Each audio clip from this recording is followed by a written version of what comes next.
எப்படி அணுகுறாங்க, அவங்களுடைய கருத்து என்ன, இந்த தேர்தலை அவங்க பாக்குற விதம் என்ன, இப்படி பல கோணங்களை ஆய்ந்து அதை மக்களுக்கு வெளிச்சம் போட்டு காமிக்கிற ஒரு முயற்சி தான் இந்த நிகழ்ச்சி.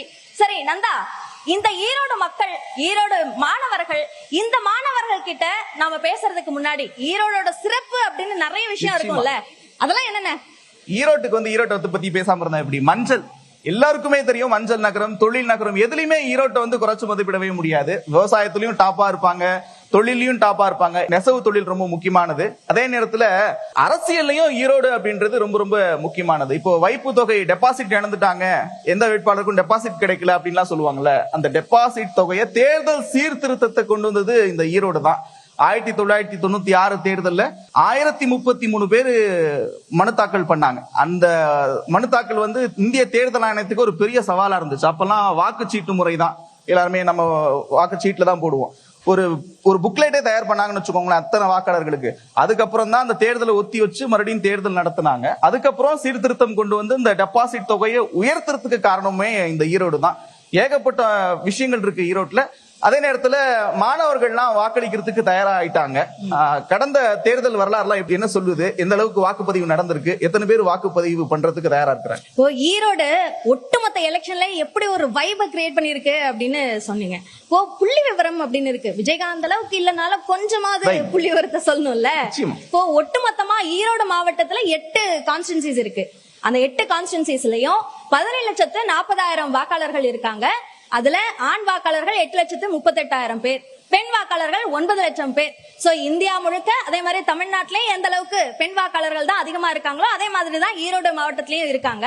அதே மாதிரி வாக்கு சதவீதம் அப்படின்னு பார்த்தோம்னா கடந்த தேர்தலில் 76% மக்கள் வாக்களிச்சிருக்காங்க.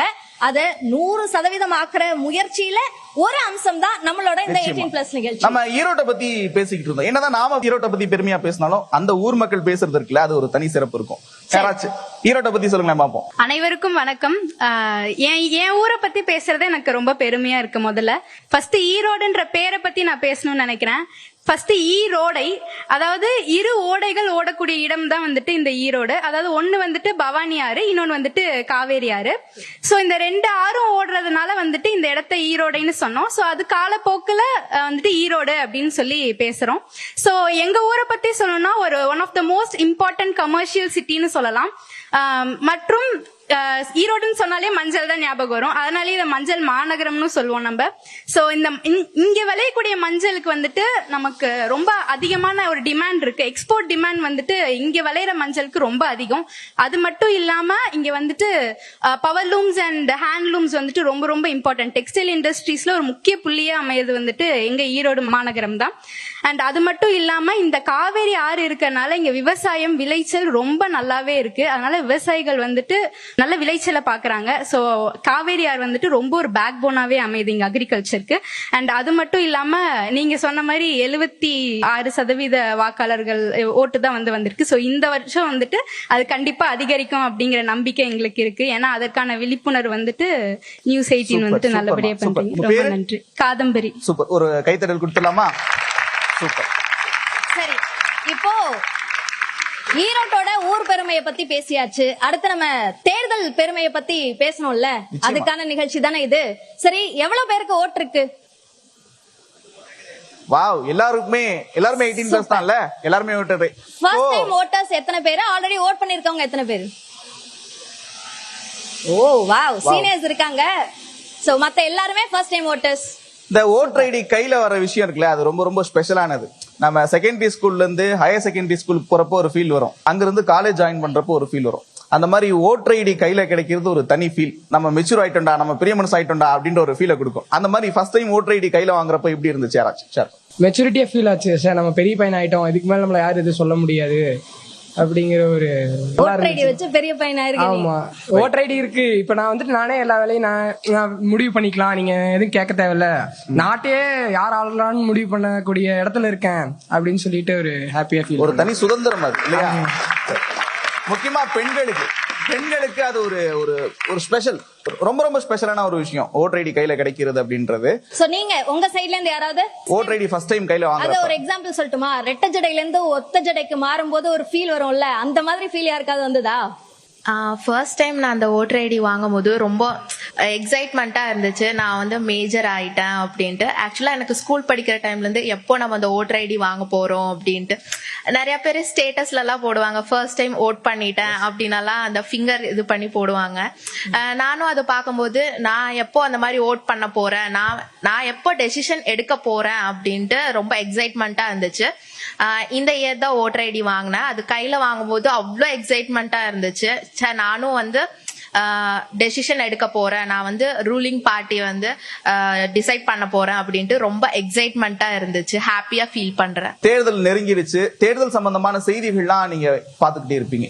எதன் மூலமா நீங்க செய்திலாம் அதிகமா பாப்பீங்க? அந்த எலெக்ஷன் சம்பந்தமான நியூஸ்லாம் டே டு டேல உங்களுக்கு எது மூலமா தெரிஞ்சுப்பீங்க? இதெல்லாம் இன்ஸ்டாகிராமா, நியூஸ் சேனல் பாப்பீங்களா? எப்படி தெரிஞ்சுப்பீங்க? சரி, என்ன மாதிரி செய்தியை வந்து தெரிஞ்சுக்கணும்னா ரொம்ப விருப்பப்படுவீங்க? இப்போ உங்களோட தொகுதிக்கு வேட்பாளர் யார் அப்படின்றத இன்னும் அனௌன்ஸ் பண்ணல. ஆனா அது இல்லாம கட்சிகள் வந்து அவங்க என்ன கொண்டு வர போறாங்க, என்ன அறிவிப்புகளை வெளியிட போறாங்க அப்படின்றத பாப்பீங்களா, அல்லது யாரோட கூட்டணி அப்படின்றத பாப்பீங்களா, உங்களுக்கு யார் வந்தா என்ன நல்லது செய்வாங்க அப்படின்றத பாப்பீங்களா? யூடியூப், வாட்ஸ்அப் சேனல், உங்க அபிஷியல் சேனல்ஸ் அதிகமா இருக்கும். அது செகண்ட் வந்து அதிகமா நியூஸ் வந்துட்டு இருக்கும். சோ அதுல பாப்போம். என்ன கடைசியா விஷயங்களை பாப்பீங்க?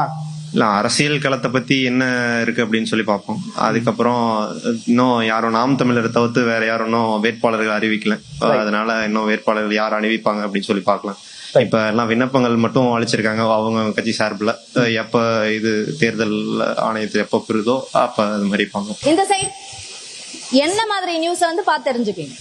சார், அவங்க சொல்ற வாக்கு வந்து உண்மையா அது ஃபீஸிபிளா நம்ம பண்ண முடியுமா? ஃபியூச்சர்ல ஒரு வாக்கு சொல்றாங்க அப்படின்னா, ஒரு அரசியல்வாதியை நம்ம எப்ப வந்து நிர்மிக்கிறோம் அப்படின்னா அவங்க கொடுக்கற வாக்கு வந்து அவங்க பண்ணுவாங்களா, அவங்க சொல்ற வாக்கு வந்து கண்டிப்பா அது பண்ண முடியுமா அப்படிங்கறத விஷயத்தை தான் இப்ப மெயினா பாத்துட்டு இருக்கோம் சார். சரி, இப்போ இது வரைக்கும் அப்படியான வாக்குறுதிகள் அறிவிச்சிருக்காங்கல்ல, எது வந்து பாசிபிள்னு உங்களுக்கு தோணி இருக்கு, அல்லனா எது பாசிபிள் இல்ல, இதெல்லாம் செய்ய முடியுமா அப்படின்னு எந்த வாக்குறுதி மேல உங்களுக்கு டவுட் வந்திருக்கு? இது வரைக்கும் எந்த வாக்கும் நான் இன்னும் பார்க்கல, இப்பதான் பார்க்க ஆரம்பிச்சிருக்கேன் சார். சோ வந்து இனிமேல் பார்த்து வந்து அது எப்படி அப்ளிகபிள் ஆகும் அப்படிங்கறத ஒவ்வொருத்தரா பிரச்சாரம் பண்ணும்போது தான் அதுல அவங்களோட வாக்கு ஒவ்வொன்னா புதுசா கொடுப்பாங்க. சோ அதை பார்த்து நம்ம வந்து எவாலுவேட் பண்ணிக்கிறது தான். கடந்த கால வரலாறுலாம் பாத்தீங்கன்னா இந்த இலவசங்களுக்கு எதிராக பேசிக்கிட்டே இருப்பாங்க, இலவச திட்டங்கள் கொடுத்துக்கிட்டே இருக்கிறாங்க. அது எதுக்குன்னு ஒரு சார்பும் இல்ல, அதனால எங்களுடைய முன்னேற்றத்துக்கு அது பயன்படுது அப்படின்ற ஒரு சார்பும் சொல்லிக்கிட்டே இருப்பாங்க. இந்த இலவசங்களை பத்தி எல்லாம் நீங்க என்ன நினைக்கிறீங்க? வாக்குறுதிகள்ல இலவசங்கள்லாம் கொடுப்பாங்கல்ல, அதை பத்தி என்ன நினைக்கிறீங்க? சார், இப்ப வந்துட்டு கேர்ள்ஸுக்கு, இப்ப பொண்ணுங்களுக்கு எல்லாமே வந்துட்டு ஃப்ரீ வந்து பேருந்து விடுறேன்னு சொல்லியிருக்காங்க. இதுக்கப்புறம் வந்து ஆண்களுக்கும் விடுறேன்னு சொல்லியிருந்திருக்காங்க. இப்ப நிறைய இலவசங்கள் திட்டங்கள் நிறைய கொடுக்கறாங்க. சோ இது மூலியமா வந்து இலவசங்கள் நிறைய கொடுக்க நம்ம டிபெண்டன்சி தான் அதிகமாகுமே தவிர நம்ம வந்து இண்டிபெண்டா இருக்க மாட்டோம். சோ அந்த மாதிரி இலவசங்கள் கொடுக்க நம்ம மேலதான் பர்டன் அதிகமாகுது. இப்ப பேருந்து எல்லாருக்குமே ஃப்ரீ அப்படின்னா ஓட்டுநருக்கு அந்த கட்டணம் இருக்கிறவங்களுக்கெல்லாம் எப்படி அவங்க சம்பளம் கொடுப்பாங்க? அதுக்கப்புறம் புது பேருந்து வாங்கணும்னா அவங்க எதை வச்சு வாங்குவாங்க? சோ அந்த மாதிரி क्वेश्चंस எல்லாம் ரைஸ் ஆகுது. சோ இதெல்லாம் பாசிபிளா அப்படின்றது ஒரு क्वेश्चन மார்க்கா இருக்கு. உங்களுக்கான பர்டன் வருது அப்படின்னா அதோட பலனையும் நீங்க தானே அனுபவிக்கிறீங்க. Yes ma'am. இப்ப வந்துட்டு அவங்க குடுக்குறாங்க அப்படின்னா தேவையான அளவு அவங்க கொடுத்துட்டாங்கன்னா நாங்க அதை யூஸ் பண்ணிப்போம்ல. எக்ஸ்ட்ராவா குடுக்கறது தேவையில்லாத மாதிரி. எதை எக்ஸ்ட்ரான்னு சொல்றீங்க? இப்ப வந்து நாங்க பேருந்து வந்து போறோம் அப்படின்னா நாங்க கட்டணம் கொடுக்கறோம். சோ அது 7 ரூபாய் 8 ரூபாய் அந்த அளவுல தான் இருக்கு. சோ அதிகமா அவங்க வந்து எல்லாத்துக்குமே ஃப்ரீ கொடுக்கும்போது அது ஒரு பெரிய பேக்கப்பா வந்து நிக்குது. சரி, இப்ப எல்லாருக்கும் வந்து ஒவ்வொரு ஃபேமிலிக்கும் 6 சிலிண்டர் தரேன் அப்படின்னு ஒரு விஷயம் சொல்லியிருக்காங்க. இப்ப இருக்க சூழ்நிலையில வந்து ஒரு வீட்டுல நான் பே பண்ணி சிலிண்டர் வாங்கினாலே லேட் ஆகுது. அது எப்படி ஒரு அரசால வந்து ஒரு குடும்பத்துக்கும் 6 சிலிண்டர் ஃப்ரீயா கொடுக்க முடியும்? அது ஒன்றும் நம்ம ஸ்டேட் கவர்மெண்டோட கையில கிடையாது. அவங்க வாக்குறுதியில கொடுக்குறாங்க, அது பாசிபிள் இல்லைன்னு நான் நினைக்கிறேன். இப்போ சப்சிடி கொடுத்து அப்படி பாசிபிள் பண்ண முடியும்ல கவர்மெண்டால? அது வந்து எல்லாமே கடைசியில வந்து நாட்டோட கடன்ல தானே போயிடுது. ஒரு வீட்டுக்கு 6 சிலிண்டர்னா இப்ப ஆல்மோஸ்ட் ஒரு ஃபேமிலிக்கு வந்து 6000 இருக்கு. எல்லா ஃபேமிலிக்கும் பார்க்கும்போது அது லார்ஜ் அமௌண்டா வந்து ஸ்டே ஆகுதுல. பின்னால ஒருத்தங்க ஒரு ஃபேமிலி வந்து ஒரு 2 மந்த்ஸ்க்கு ஒருக்கா வாங்கினாங்க, ஒரு 1000 rupees பே பண்ணி அவங்களால வாங்க முடியும். இப்போ ஒரு எஜுகேஷன்ல வந்து சம்திங் பண்றாங்களோ, நமக்கு முடியாததுல ஹெல்ப் பண்ணா பரவாயில்ல அப்படின்னு நான் நினைக்கிறேன். வேற யாருக்கு ஏதாவது ஒப்பீனியன் இருக்கா? சார், எல்லாத்தையும் இலவசமா பண்ணிட முடியாதுங்க சார். ரைட். இப்போ உதாரணத்துக்கு நம்ம ஒரு டிஷர்ட் வாங்குறோம்னா அந்த டிஷர்ட் குவாலிட்டி இல்லைன்னா அந்த கடைக்காரட்ட போய் கேட்கணும். அப்படின்னா இலவசத்து மூலியமா எப்படி குவாலிட்டியா அவங்க தர முடியும் அப்படிங்கறது சொல்றீங்க. இலவசத்தினால தர முடியாதுன்னு ஒரு ஃபர்ஸ்ட் இதுங்க சார். ரெண்டாவது வந்துட்டு ஒரு இலவசம் மூலியமா பண்ணிட்டு இருக்கும்போது நாட்டோட வந்துட்டு ஒரு கடன் வந்து இன்க்ரீஸ் ஆகும் சார். லார்ஜ் அமௌண்ட்டா வந்துட்டு நமக்கு வந்து சேரும். அதை வந்துட்டு அவங்க சமாளிக்க முடியாதுங்க சார். முக்கியமா பெண்கள் தான் பேசணும். பெண்களுக்கான பேருந்து பயணத்தை கொடுத்திருக்காங்க. இப்போ மக்கள் உரிமை தொகைன்னு ஒண்ணு கொடுக்குறாங்க மேம். இப்போ அது ஒரு லார்ஜ் அமௌண்ட். பட் இயர்லி நம்ம வந்து வீட்டு வரி, கரண்ட் வரி, பெட்ரோலியம் இது எல்லாமே நம்ம அதிகமா தான் போயிட்டு இருக்கு இப்ப வரைக்கும். அதை குறைச்சிட்டு அந்த வரிகள் எல்லாம் குறைச்சிட்டு இதை கொஞ்சம் கம்மி பண்ணலாம்ல அப்படி தோணுது மேம் எனக்கு. ஓகே, சோ இப்போ இங்க ஒரு கேள்வி என்ன எழுதுன்னா, நம்ம நகரம் சார்ந்த விஷயங்களை நம்மளுடைய டே டு டே லைஃப்ல நம்ம சந்திக்கக்கூடிய விஷயங்களை யோசிக்கும். அதே நேரத்துல பின்தங்கிய இடங்கள் நிறைய இருக்கு. கிராம பகுதிகளில் பின்தங்கிய இடங்கள் நிறைய இருக்கு. அங்க இருந்து வர்றவங்களுக்கு அந்த பேருந்து பயன் தரலாம், அங்கிருந்து வர்றவங்களுக்கு இந்த மகளிர் உரிமை தொகை பயன்படுத்தலாம். இப்படி ஒரு வியூ இருக்குல்ல, அது சரியா இருக்குமா? அந்த மாதிரி யோசிப்பீங்களா? ஓகே சார், இப்போ 1000 இப்போ கம்மியா இருக்கு. பட் அறிவிச்சிருக்கிறதுல 2500 அந்த மாதிரி கொடுத்திருக்காங்க. இது இப்படியே மெயின்டைன் பண்ணிட்டு கூட நமக்கு அந்த இதுல ஹெல்ப் பண்ணா இன்னும் ஈஸியா இருக்கும்ல. அது பே பண்றது கூட கம்மியா இருக்கும். எல்லாருக்குமே இப்போ கீழ்த்தர மக்களுக்கு எல்லாம் ரொம்ப கஷ்டமா இருக்கும் அந்த பே பண்றதுக்கு. அதுல கம்மி பண்ணணும், பொருளாதாரம் கம்மி பண்ணா. ஒரு அரசியல் கட்சியினுடைய மதிப்பீடு எப்படி இருக்கும்? இப்போ களத்துல ஒரு அரசியலுக்கு நாங்க புதுசா ஒரு கட்சி தொடங்குறாங்க வராங்க அப்படின்னா என்னென்ன குவாலிட்டிஸ் எல்லாம் நீங்க எதிர்பார்க்கறீங்க? ஆல்ரெடி களத்துல கட்சிகள் இருக்கிறாங்க, புதிய கட்சிகளும் வராங்க. என்னென்ன குவாலிட்டிஸ்ல எதிர்பார்க்கறீங்க? பிரபலமா இருந்தா போதும் அப்படின்ற ஒரு அடிப்படை இருக்கா, இல்ல வேற விஷயங்கள்லாம் இருக்கா? பிரபலத்தை மட்டும் வச்சு வந்துட்டு நம்மளால வந்துட்டு ஒருத்தர் வந்துட்டு நாட்டை வந்துட்டு ஆள முடியும் அப்படின்னு சொல்ல முடியாது. ஃபர்ஸ்ட் வந்துட்டு ஒரு நாட்டுக்கு வந்துட்டு தலைவரா இருக்கணும்னா அவங்க வந்துட்டு நம்ம ஆஸ் யூஷுவல் சொல்றதா கரப்ஷன்ல இருக்கக்கூடாது. எப்பவுமே பொதுமக்களுக்கு ரீச்சபிளா இருக்கணும். அவங்க ஒரு கிரவுண்ட் ரியாலிட்டியை தெரிஞ்சுக்கிட்டு அவங்க வந்துட்டு ஆக்ட் பண்ணணும். அண்ட் அதே மாதிரி ப்ராமிசஸ் அப்படிங்கறது வைக்கிறத தாண்டி அது வந்துட்டு ஆக்ஷன்ஸா அவங்க மாத்தணும். இப்ப நிறைய சொல்லிட்டு இருக்காங்க அவங்க என்ன பண்ண போறாங்க அப்படின்றத சொல்லிட்டு வராங்க. சோ ஃபர்ஸ்ட் வந்துட்டு அது வந்துட்டு ஃபீஸிபிளான்றத பாக்குறதுக்கு முன்னாடி அது முதல்ல உண்மையாலுமே நம்ம நாட்டுக்கு தேவையா, நம்ம அந்த தேவையில இருக்கமா அப்படிங்கறத தெரிஞ்சுக்கணும். நான் அதை இலவசமா பண்றேன், இதை கொடுக்குறேன், அதை கொடுக்குறேன்றதை தாண்டி அது உண்மையாலுமே இப்ப தேவையில இருக்கா? ஏன்னா நமக்கு இன்னும் நிறைய விஷயங்களை பின்தங்கி இருக்கும். அதுல வந்து முன்னேற்றத்தை நம்ம காமிக்கணும். அதுக்கு தகுந்த மாதிரியான ஒப்பீனியன்ஸ் வந்துட்டு நிறைய அவங்க வைக்கணும். சோ அதை பொறுத்துதான் வந்துட்டு ஒரு லீடரை வந்துட்டு நம்மளால தேர்ந்தெடுக்க முடியும். அதாவது ஒரு கரிஸ்மேட்டிக் லீடர் தேவையா அல்லது ஒரு விஷனரி லீடர் தேவையா? இது ரெண்டையும் வெவ்வேறாவும் இருக்கலாம், இல்ல ஒரே ஆளாவும் இருக்கலாம். யார் தலைவர் அப்படின்னு நீங்க எதை வச்சு முடிவு பண்ணுவீங்க?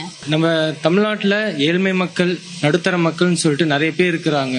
ஸோ மக்களோட தேவைகளை புரிந்து கொண்டு அதை எப்படி மேம்படுத்தலாம்.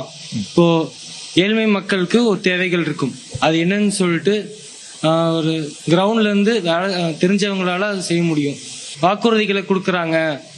ஸோ இது மூலமா நம்ம மக்களுக்கு ஒரு நல்ல ஸ்டாண்டுக்கு போக முடியும், நல்ல நிலைமைக்கு வர முடியும் அப்படின்னு தெரிஞ்சு மக்கள் ஓட்டு போட்டா சோ அது வந்து ஒரு நல்ல தலைவருக்கான ஒரு தலைவரை எப்படி தேர்ந்தெடுப்பீங்க? என்னென்ன குவாலிட்டிஸ்லாம் இருக்கணும் தலைவர்னா? சார் நேர்மையா இருக்கணும் சார். மக்களுக்கு என்ன ஒரு பிரச்சனை வந்தாலும் முன்னாடி வந்து நிக்கணும் சார். அவங்க வந்து என்ன சோஷியல் ஸ்டாண்டிங்ல இருந்தாலும் பரவாயில்ல, எந்த விதமான மக்களா இருந்தாலும் பரவாயில்ல, அவங்களுக்காக வந்து நிக்கணும் sir. That is the true leader. அப்படி யாராவது இப்போ வரைக்கும் வந்து நிக்கல அப்படின்னு நினைக்கிறீங்களா? யாராவது ஒரு தலைவர் இப்போ களத்துல இருக்கவங்க மக்களோட இவங்கெல்லாம் நிக்கிறாங்க, இவங்கெல்லாம் நிக்கல அப்படின்னு ஏதாவது ஒப்பீனியன் இருக்கா? மேம், இப்ப வந்து நிக்கிறாங்களா நிக்கலையா அப்படிங்கறது எனக்கு தெரியல. ஆனா முன்னாடி வந்து ஒரு 10 வருஷத்துக்கு முன்னாடி ஜெயலலிதா அம்மா அப்படின்னு சொல்லி ஒரு அம்மா இருந்தாங்க. சோ இங்க இருக்க எல்லாருக்குமே வந்து ஜெயலலிதா அப்படிங்கறது தெரியும். அவங்க வந்து ஒரு அயன் லேடி அப்படிங்கலாம். நம்ம தமிழ்நாட்டுக்கு வந்து என்ன பிரச்சனையா இருந்தாலும் நம்ம தமிழ்நாட்டுக்குள்ள நீட் அப்படிங்கிற ஒரு இதே வரக்கூடாது அப்படிங்கறதுக்காக ரொம்ப போராடினாங்க. லைக் வந்து பிரசிடென்ட், அதாவது பிரைம் மினிஸ்டரே வந்து எதிர்த்து நின்னாங்க. நம்ம தமிழ்நாடு சீஃப் மினிஸ்டரா இருந்துமே இந்தியாவோட பிரைம் மினிஸ்டரை எதிர்த்து நின்று நம்ம தமிழ்நாட்டு மக்களுக்காக பண்ணாங்க. அந்த மாதிரி ஒரு தலைவரை தான் நாங்க இப்பவும் எதிர்பார்க்கிறோம் சார். ரைட், இததான் கேக்குறேன். இந்த மாதிரி பர்சனலா உங்களுக்கு பிடிச்ச தலைவர், அவங்க கிட்ட என்னென்ன குவாலிட்டிஸ் இருக்கணும் அப்படின்னு எதிர்பார்க்கறீங்க? இததான் கேக்குறேன். ஜென்சி நாங்க வந்து என்ன எதிர்பார்க்கிறோம் அப்படின்னா ஒரு ஆனஸ்டி அண்ட் டிரான்ஸ்பரன்சியான ஒரு லீடர் தான் நாங்க வந்து எதிர்பார்க்கிறோம். இப்ப வந்து ஒரு லீடர் வந்து நம்ம தேர்ந்தெடுக்கிறோம் அப்படின்னா அவங்க வந்து நம்ம ஈஸியா வந்து ரீச் பண்ற மாதிரி இருக்கணும். இப்ப வந்து எக்ஸாம்பிளுக்கு இப்ப நம்மளே ஒரு ப்ராப்ளம்க்கு போறோம் அப்படின்னா அங்க போங்க இங்க போங்கன்னு ரொம்ப வந்து அலைய விடுறாங்கல்ல. அதனால நம்ம ஈஸியா போய் ரீச் பண்ற மாதிரி இருக்கணும் அப்படின்னு நான் நினைக்கிறேன். எனக்கு கவர்ந்த தலைவர்னு நான் சொல்லல, எனக்கு கவரக்கூடிய தலைவருக்கு என்னென்ன குவாலிட்டிஸ் இருக்கும்னு நான் சொல்றேன். கண்டிப்பா. இப்போ வந்துட்டு அந்த இலவச பெண் அந்த பஸ் எல்லாம் கொடுத்தாங்க. இட் வில் அப்கோர்ஸ் அது great vision to the women's, கரெக்டா? சோ நான் என்ன சொல்றேன்னா, எப்படி இருக்குன்னா ஒரு தலைவர்னா இலவசமா பெண்களுக்கு வந்து பஸ்ல கொடுக்குறேன்னு சொல்லிட்டு 64,000 crores கடன் வாங்கியிருக்காங்க. அதாவது உலக லெவல்ல, உலக கடன்ல. சோ இந்த மாதிரி கடன் எல்லாம் தவிர்க்கணும். சரி, ஓகே, 64,000 crores கடன் வாங்கியிருக்கு. அந்த கடனுக்கு நம்ம வந்து கரெக்டானதை பண்ணணும். எம்ப்ளாய்மெண்ட் பண்ணலாம், ஜாப் என்ன வேணா பண்ணலாம். சோ அது ஒரு கண்டிப்பா உமன்ஸ்க்கு வேணா அது வந்துட்டு கரெக்டா இருக்கலாம். பட் ஆனா நேஷன் எப்படி அட் லாஸ்ட் பாத்தீங்கன்னா எல்லாருமே ஒரே நேஷன் தான். சோ அந்த நேஷனுக்கு தகுந்த மாதிரி growth பார்க்கணுமே தவிர நம்ம மாவட்டம், மாநிலம் அப்படி பார்க்க கூடாது. தேசிய கட்சிகள், மாநில கட்சிகள்னு இருக்கு. இப்போ யார் மேல உங்களுக்கு அதிக நம்பிக்கை இருக்கு? தேசிய கட்சிகள் மேலயா, மாநில கட்சிகள் மேலயா? எதனால? எனக்கு தேசிய கட்சிகள் மேலதான் நிறைய நம்பிக்கை இருக்கு. எதனாலனா இப்போ வார்ஸ் எல்லாம் போயிட்டு இருக்கு. இப்போ நம்ம நினைச்சிருந்தா நிறைய பேருக்கு தெரிஞ்சு ஹெல்ப் பண்ணிருக்க முடியும். ஆனா நம்ம பண்ணல. ஏன்னா நமக்கு வந்து நம்மளோட இந்தியன் growth ரொம்ப முக்கியமா இந்த இடத்துல பட்டு இருக்கிறதுனால அதிகமா வந்து வெளியே காமிச்சுக்கிற மாதிரி ஹெல்ப் பண்ணாம நம்ம இந்தியாவை ஃபர்ஸ்ட் சேஃப்டி பண்ணிட்டு அதுக்கப்புறம் தான் மத்த கண்ட்ரீஸ்க்கு போயிருக்கனால அப்படி. அடுத்து தேசிய கட்சி தான் வந்து இப்ப சிறந்ததா ஆட்சி அமைக்கிறாங்கன்னு சொல்றேன். நீங்க முன்னத்த ஸ்டேஜஸ் எல்லாம் பாத்தீங்கன்னா காமராஜர் அந்த மாதிரி வழியிலாம் வந்து கரப்ஷனே இல்லாம ஒரு ஆட்சி கொடுத்தாங்க. நம்ம அப்பெல்லாம் வந்து சென்ட்ரல் கவர்மெண்ட்டை யாருமே பார்க்கல. இப்ப சென்ட்ரல் கவர்மெண்ட் பாரத பிரதமர் நரேந்திர மோடி அவர்கள் பாத்தீங்கன்னா ரொம்ப சிறப்பா ஆட்சி கொடுக்கறாங்க. இந்த வாரெல்லாம் வந்துச்சு, நம்ம கட்டுற வரி எல்லாம் வந்து வேஸ்டா போகல, எல்லாமே டிஃபென்ஸுக்கு தான் போகுது. சோ சென்ட்ரல் கவர்மெண்ட் சிறந்த இது ஆட்சி கொடுக்கறாங்க. மாநிலங்கள் சேர்ந்துதானே ஒரு தேசம். அதாவது இப்ப ஒரு மாநில கட்சிகள் நம்ம இப்ப மாநில கட்சியை தேர்ந்தெடுக்கும் போது நம்ம சிறந்த கட்சியை தேர்ந்தெடுத்து நம்ம மாநிலம் முன்னேறும் போது அப்படியே படிப்படியா மற்ற மாநிலங்கள் முன்னேறும் போது ஒட்டுமொத்தமா அது நம்ம தேசத்தை தானே பாதிக்கும். தேசிய கட்சி இந்த இந்தியாவுக்கு இம்ப்ரூவ்மெண்ட்டுக்கு பெனிஃபிட்ஸா இருக்குன்னா இப்ப நம்ம மாநிலங்கள் ஒன்னொன்னா பெனிஃபிட் ஆகும்போது இப்ப அது மொத்த தேசத்துக்கு பெனிஃபிஷியலா இருக்கும் என்னோட கருத்து. என்னோட ஒப்பீனியன் என்னன்னு பாத்தீங்கன்னா மாநில கட்சி தான் சொல்லுவேன். ஏன்னா இப்போ ஒரு நம்மளோட தமிழ்நாட்டு மாநிலத்துல அவங்க சரியான முறையில ஆட்சி செஞ்சா இந்தியாவுக்கு தானே பெருமை. இந்தியால வந்துட்டு இந்த மாநிலம் வந்துட்டு இப்போ சிறப்பா பண்ணியிருக்காங்க அப்படின்றது சொல்லுவேன். அவங்க தேசிய கட்சினா அவங்க கூட்டணி வைக்கும் போது கூட்டணி வச்சா மட்டும்தான் ஒரு சில இடத்துல எல்லாம் அவங்களால பண்ண முடியும். கூட்டணி இல்ல அப்படின்னா ஒரு சில இடத்த மட்டும்தான் அவங்களால பாத்துக்க முடியும். எல்லா இடத்தையும் அவங்களால கவர் பண்ணி இங்க இந்த பிரச்சனை இருக்கு நம்ம பண்ணுவோம் அப்படி பண்ண முடியாதுன்னு என்னோட ஒப்பீனியன். சோ மாநில கட்சிகள் தான் பெஸ்ட்னு சொல்றீங்க. கூட்டணி ஆட்சியா இருக்கிறது வந்து ஓகே, எல்லா கட்சிகளும் ஒரு ஆட்சியில வந்து பங்கு இருக்காங்க அப்படின்றது பெட்டரா, இல்ல ஒரு கட்சி ஆட்சி பண்ணாதான் அது ஒரு ஸ்டெடியா இருக்கும் அப்படின்றது உங்க ஒப்பீனியனா? ஸோ ஃபர்ஸ்ட் வந்து என்னன்னா, இப்ப தனியாவே ஆட்சி பண்ணலாம், கூட்டணியாவும் பண்ணலாம். மக்களுக்கு எந்த அளவுக்கு நல்லது பண்றாங்கிறதுல தான் இருக்கு. ஃபர்ஸ்ட் வந்து நான் என்ன சொல்ல வரேன்னா, இப்போ இந்த தனியா ஒரு ஆட்சி வந்து நடத்துறாங்கன்னா அவங்க வந்து அவங்களோட ஒப்பீனியன் இப்போ வந்து பிஜேபி நம்ம எடுத்துட்டோம்னா அவங்க பொறுத்த வரைக்கும் இந்தியால மேக்சிமம் பார்ட் அவங்க கவர் பண்ணிட்டாங்க. ஃப்ரம் சவுத் இந்தியா சைடு மட்டும்தான் வரல. ஸோ அவங்களுக்கு வந்து என்னன்னா நம்ம பிரைம் மினிஸ்டர் ஆகணும் அப்படிங்கறதுனால என்ன பண்றாங்கன்னா இந்த கீழ் நாடு அதாவது லைக் சவுத் இந்தியாஸ் வந்து கவர் பண்ணுங்கிறதுக்காக அவங்க வந்து கூட்டணி அப்படிங்கிற ஒரு விஷயத்துக்குள்ள வந்து போறாங்க. ஸோ அப்போ வந்து என்னன்னா இப்போ ஏடிஎம்கே வந்து கூட்டணி சேர்ந்துட்டாங்க. ஸோ மேபி இப்போ அவங்க நிறைய நல்லது பண்ணாங்கன்னா நம்ம என்ன பண்ணுவோம், ஓ ஏடிஎம்கே பண்றது நம்ம பிஜேபி தான் போகும். மாநில கட்சி வந்து வலுவிழக்கும் சொல்றீங்க. ஆமா, ஒரு 4 கட்சி எடுத்துக்குவோம். ஒருத்தருக்கும் ஒரு பாயிண்ட் ஆஃப் வியூ இருக்கும். ஒருத்தரும் ஒரு விதமா பேசுவாங்க, ஒருத்தரும் ஒரு விதமா யோசிப்பாங்க. நமக்குள்ளேயே நம்ம ஒரு குரூப்பா இருக்கிறோம் அப்படின்னா ஒருத்தருக்கும் ஒரு பாயிண்ட் ஆஃப் வியூ இருக்கும். அதை வச்சு நம்மளோட இடத்த எப்படி நம்ம நல்லா இது பண்ணலாம் அப்படின்னு சொல்லிட்டு நம்ம பேசுவோம். அது மாதிரி இப்போ ஒரு 4 கட்சி சேர்ந்து ஒரு கூட்டணி வைக்கிறாங்க அப்படின்னா அந்த 4 கட்சியுமே மக்களுக்கு என்னால இதெல்லாம் நான் பண்ண முடியும் அப்படின்னு ஒரு நம்பிக்கையோட உள்ள வரணும், நான் பண்ணுவேன் அப்படின்ற ஒரு இதோட வரணும். சோ அந்த 4 பேரும் சேர்ந்தாங்கன்னா ஒரு நல்ல ஆட்சி அமைக்கலாம், ஒரு நல்ல மக்களுக்கு நல்லது பண்ணலாம். சோ கூட்டணி ஆட்சியா இருக்கிறது பெட்டர்னு சொல்றீங்க. அப்போதான் நிறைய பேர்த்தோட ஒரு எல்லாரோட குரலும் இருக்கும். அடுத்து வேற யாராச்சும்? வேற என்னை பொறுத்த வரைக்கும் கூட்டணி ஆட்சி தான் பெட்டர். பிகாஸ் அது வந்து டெமோக்ரஸியை வந்து ரொம்ப ஸ்ட்ராங் பண்ணுன்னு நான் நினைக்கிறேன். டெசிஷன்ஸ் வந்து ஈக்குவலா ஒருத்தருக்கும் ஒரு ஒப்பீனியன் இருக்கும். அதெல்லாம் சேர்ந்து ஒரு பெஸ்டா எந்த ஒப்பீனியன் பெட்டர் அப்படின்ட்டு கடைசியில வந்து டெசிஷன் பண்றதுக்கு பெட்டரா இருக்கும். ஸோ கூட்டணி ஆட்சி வந்து பெட்டர்னு நான் அது ஆட்சியில இருந்துதான் அந்த குரலை சொல்ல முடியுமா? அதுல ஒரு உறுப்பினரா அல்லது கூட்டணியில அங்கம் வைக்கிற ஒரு கட்சியா இருந்து அதை சொல்ல முடியாதா? நிறைய இல்ல கூட்டணி ஆட்சி கூட்டணி அந்த வித்தியாசத்தை கேக்குறாங்க. இப்போ 4 கட்சி சேர்ந்து கூட்டணியா நின்று ஜெயிச்சு ஒருத்தங்க ஆட்சி அமைக்கிறாங்க, ஒரு கட்சியில இருக்கிறவங்க அமைச்சர்கள் ஆகுறாங்க. அமைச்சரவையில பங்கு அப்படின்றது இருக்குல்ல, அது கூட்டணி ஆட்சியா மாறுது. இப்போ அந்த வித்தியாசத்தை கேக்குறாங்க. கூட்டணி சேர்ந்து உறுப்பினராகி அதுக்கப்புறம் பேசலாமா, இல்ல ஆட்சியில பங்கு வேணுமான்னு கேக்குறாங்க. என்னை பொறுத்தளவுக்கு ஆட்சியிலயும் பங்கு வேணும். பிகாஸ் ஒரு கண்ட்ரியோட டெமோக்ரஸியை வந்து ஸ்ட்ராங் பண்றதுக்கு நிறைய பேர்த்தோட ஒப்பீனியன் கண்டிப்பா தேவை. அதனால வந்து கூட்டணி ஆட்சியில ரொம்ப முக்கியம்னு நான் நினைக்கிறேன். சூப்பர். இந்த பக்கம் கூட்டணி ஆட்சி பத்தி என்னை பொறுத்த வரைக்கும் தனித்து நிக்கிறது தான் நான் வந்து பெட்டர்ன்னு நினைக்கிறேன். ஏன்னா கூட்டணிங்கும் போது அங்க 4 பேர் 5 பேர் இருப்பாங்க. இவங்க ஒண்ணு சொல்லுவாங்க, அவங்க ஒண்ணு சொல்லுவாங்க. இவங்க சொல்றது அவங்க கேட்க முடியாது, அவங்க சொல்றது இவங்க கேட்க முடியாது. எல்லாரும் ஒவ்வொரு பாயிண்டா சொல்லிட்டு இருக்கும்போது அது வந்து எல்லாருமே ஒத்து போவாங்களாங்கிறது அங்க ஒரு. சரி, இப்போ தேர்தல் இந்த களம் எப்படி இருக்க போகுது? 2026 இன்னும் ஒரு மாசம் கூட இல்ல, வாக்குப்பதிவு பண்ண போறோம். இந்த களம் எப்படி இருக்க போகுது? ஜெயித்து வரக்கூடியவங்க இந்த மாநிலத்துக்கு அல்லது இந்த மண்ணுக்கு என்ன செய்யணும்ன்ற எதிர்பார்ப்பு உங்ககிட்ட இருக்கு? இவர் சொன்ன மாதிரி தேவையானது கொடுக்கணும் அப்படின்ற மாதிரி. இப்போ அதுவே எஜுகேஷன் சைடு பார்த்துட்டோம்னா 7.5 ரிசர்வேஷன் ஒன்று கொண்டு வந்தாங்க. அது வந்து ஏடிஎம்கே காலத்துல தான் கொண்டு வந்தாங்க. யாரு, நம்ம எடப்பாடி அவர் கொண்டு வந்ததுதான்.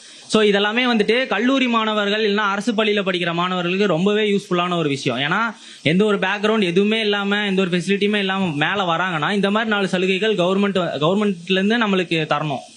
இப்ப வர ஆட்சி பொறுத்த வரைக்கும் நமக்கு வந்து ஒரு ஃபெசிலிட்டி நம்ம குடுக்குறாங்க அப்படின்னா அதை நம்ம சோம்பேறி ஆக்க கூடாது. அந்த சிஸ்டம் வந்து நம்மள சோம்பேறி ஆக்காம, இப்போ முன்னாடி எல்லாம் பார்த்தோம்னா ஒரு சீவிங் மிஷின் கொடுத்தாங்க அப்படின்னா ஒரு தையல் மிஷின் கொடுப்பாங்க, அதுல இருந்து நீ பொழைச்சுக்கோ அப்படிங்கிற மாதிரி தான் கொடுத்தாங்களே தவிர ஒட்டுமொத்தமா நான் உனக்கு எல்லாமே தரேன் நீ சும்மாவே இரு அப்படிங்கிற மாதிரி எதுவும் கொடுத்தது இல்ல. சோ நமக்கு வர ஃபெசிலிட்டி வந்து நம்மள சோம்பேறி ஆக்காம நம்மள இன்னும் கொஞ்சம் ஆண்டர்பிரினரா மாத்துற மாதிரி நம்மள முன்னேற்ற மாதிரி ஒரு சிஸ்டம் வரும் அப்படின்னா அந்த மாதிரி சிஸ்டம் தான் நாங்க இப்ப எதிர்பார்க்கிறோம். சரி, ஓகே. இப்போ அரசியல்ல பெண்கள் அவங்களோட பங்கு, அவங்களுக்கான என்கரேஜ்மெண்ட் எந்த அளவுக்கு இருக்குன்னு நினைக்கிறீங்க? இதை இவங்க தான் பேசணும்னு அவசியம் இல்ல, நீங்களும் பேசணும். ஓகே மேம், இப்போ ஒவ்வொரு பார்ட்டியுமே எடுத்துட்டோம் அப்படின்னா எலெக்ஷனுக்கு முன்னாடி பெண்களை பத்தி நிறைய பேசுறாங்க, பெண்கள் சேஃப்டி பத்தி பேசுறாங்க, எல்லாமே பேசுறாங்க. இப்போ அவங்களோட பார்ட்டிலன்னு பார்த்தா அவங்க மெம்பர் தொகுதியில நிக்க வைக்கிற எண்ணிக்கை பார்த்தீங்கன்னா ஆண்கள் தான் அதிகமா இருக்கு, பெண்களோட எண்ணிக்கை குறைவா இருக்கு. சோ எந்த பார்ட்டியில வந்து 50% ஆண்களுக்கு 50% பெண்களுக்குன்னு சொல்லிட்டு இடம் கொடுக்குறாங்களோ அப்ப வந்து பெண்களோட முன்னேற்றம் வந்து அதிகமா இருக்கும். ஓகே, பெண்களோட முக்கியத்துவம் அரசியல்ல எந்த அளவுக்கு இருக்கு, அது இன்னும் அதிகரிக்கணும்னு நினைக்கிறீங்களா, போதுமான அளவு இருக்குன்னு நினைக்கிறீங்களா? நீங்க சொன்ன மாதிரி நான் தமிழர் கட்சியில 50-50 கொடுத்திருக்காங்க. 50% ஃபார் மென் அண்ட் விமன் கொடுக்கும்போது அவங்க சொன்ன பாயிண்ட் ஒத்துக்கிற விமன்ஸ் வந்து கீனா கவனிச்சு எல்லா வேலையும் கரெக்டா செய்வாங்கன்றது ஓகே. இப்ப வேகமா இப்ப நம்ம மென்ஸ் செய்யும் போது இப்ப அவசரமா நம்ம ஸ்டெப் எடுத்துருவோம். அது எடுத்து நம்ம ஹேண்டில் பண்றதை விட அவங்க ஹேண்டில் பண்றதா கரெக்டா ஹேண்டில் பண்ணுவாங்கன்றது என்னோட ஒரு ஒப்பீனியன். அண்ட் அப்படி ஹேண்டில் பண்ணும்போது இப்ப தொகுதி நலத்திட்டங்கள் அந்த ஆரம்பிச்சுட்டு அப்ப அதை ஹேண்டில் பண்ணும்போது அவங்க கிட்ட கொடுத்தோம்னா இன்னும் கொஞ்சம் ஸ்மூத்தா இன்னும் கொஞ்சம் ஈஸியா போகும் நான் என்னோட ஒப்பீனியன். இப்போ போயிடலாம், ரொம்ப சீரியஸா போயிட்டோம். முடிக்க போறப்போவாது அரசியல்ல இதெல்லாம் ரொம்ப காமெடியா இருக்கு அப்படின்னு என்ன விஷயத்தெல்லாம் நீங்க நினைக்கிறீங்க? தியேட்டர்ல எல்லாம் ஆட் இப்ப வந்துருச்சு. ரீசெண்டா படத்துக்கு போயிருந்தேன். அப்போ ஸ்டார்டிங்ல வந்து சூரியனை பார்க்கும் போது 5000 கிரெடிட் ஆகும் அவங்க மொபைல்ல. அது எனக்கு சிரிப்பா இருந்துச்சு. அவங்க அந்த 5000 வச்சு அந்த மந்த்லி ஃபுல்லா ஓட்டுற மாதிரி அந்த ஆட் வந்து எனக்கு ரொம்ப காமெடியா இருந்துச்சு. ஓகே, இந்த எலெக்ஷன் டைம் வந்துருச்சுனாலே அந்த புதுசா பாட்டு போட்டு அந்த மாதிரி அட்ராக்ட் பண்றது வந்து அது அவங்களுக்கு எந்த விதத்துல அது அட்ராக்ஷனா தெரியுதுன்னு தெரியல. பட் அது வந்து கொஞ்சம் காமெடியா தான் இருக்கு. அது வந்துட்டு எப்படின்னா நான் இதெல்லாம் பண்ணிருக்கேன், அப்ப நீ வந்துட்டு நன்றியோடு இருக்கணும், அந்த மாதிரி ஒரு மாதிரி எனக்கு ஃபீல் ஆகுது. எனக்கு இப்ப காமெடியா இருக்கு என்னன்னா, யூடியூப் ஓபன் பண்றோம்னா சும்மா ஒரு வீடியோ பாக்குறோம்னா அதுல எடுத்தோன்னே ஆட் பிளே ஆகும்ல. அதுல இப்ப பார்ட்டிஸோட அந்த வீடியோவே 2 நிமிஷம் தான், ஆட் ஒரு 24 நிமிஷத்தோட இருந்துச்சு. இப்ப ஒண்ணும் இல்ல, Spiderman brand new day trailer இருந்துச்சு, அது பாக்கலாம்னு சொல்லிட்டு போனேன். போய் உள்ள பார்த்தா ஒரு பார்ட்டி பேர் சொல்லுவோம்ல, பார்ட்டியோட ஆட் ஒரு 24 நிமிஷத்துக்கு இருக்குது. 2 நிமிஷம் ட்ரெய்லர் தான்டா, 24 நிமிஷம் ஆட் நாயகடா பார்க்கணும் அப்படின்னு சொல்லிட்டு எனக்கு ஒரு காமெடியா இருந்துச்சு. அடுத்து என்னெல்லாம் உங்களுக்கு காமெடியா இருக்கு? ஒருத்தர் ட்ரோல் பண்றாங்க. அது வந்து அந்த கட்சி தான் பண்றாங்களா இல்ல ஸ்டூடெண்ட்ஸ் பண்றாங்களா இல்ல மத்தவங்க பண்றாங்களான்னு தெரியல. மீம்ஸ் அண்ட் தென் அவங்க பிரச்சாரம் பண்ற வர்றப்போ மத்த கட்சியை பத்தி பேசுவாங்க. நம்ம சும்மா தான் உட்காந்துட்டு இருப்போம், அவங்க பேசுறத பார்த்து விழுந்து விழுந்து சிரிப்போம், அப்படிதான் இருக்கும். சோ அவங்க ஒரு சிலர் பேசுறதே சிரிப்பா தான் இருக்கும்.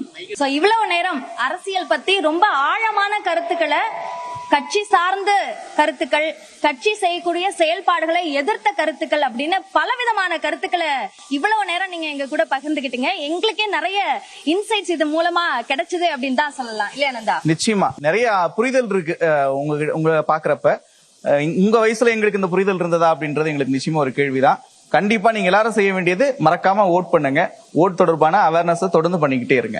ஓகே, இந்த புரிதல் தான் அரசியல் களத்துல ஒரு மிகப்பெரிய தாக்கத்தை ஏற்படுத்த போகுது அப்படின்னு நம்பலாம். இதுவரைக்கும் உங்களுடைய கருத்துக்களை எங்களோட பகிர்ந்து கொண்ட உங்களுக்கும் இதனை பார்த்து ரசித்த நேயர்களுக்கும் நன்றி. Signing off, Abhinaya. நான் நந்தா.